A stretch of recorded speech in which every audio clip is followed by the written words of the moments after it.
ავტოსაგზაო შემთხვევა კახეთში მსხვერპლით დასრულდა. თბილისი-ბაკურციხის ცენტრალურ მაგისტრალზე მომხდარ ავარიას 4 ადამიანის სიცოცხლე ემსხვერპლა. შემთხვევა დილით მოხდა. თვითმხილველების ინფორმაციით ერთმანეთს ტრაილერი და 4 მსუბუქი ავტომანქანა შეეჯახა. შედეგად სატვირთო გადაბრუნდა და ავტომობილებს დაეცა. 4 გარდაიცვალა, 1 დაშავებული კი მრავლობითი მოტეხილობებით გურჯაანის ჯეოხოსპიტალში გადაიყვანეს. ავტოსაგზაო შემთხვევის გამო თბილისი-ბაკურციხის მაგისტრალი რამდენიმე საათით გადაკეტილი იყო. მომხდარზე დაწყებულია გამოძიება.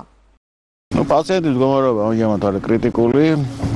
აქ პოლიტრავმა, ძიმე ხალატონის ტრავმა, საღიზვლებია დაზიანებული. ახლა კომპიუტერული ტომოგრაფია კეთდება და სხვა ორგანოების დაზიანება ჯერჯერობით არ ჩანს, მაგრამ კომპიუტერული ტომოგრაფიის მერე უფრო კარგად გამოჩნდება.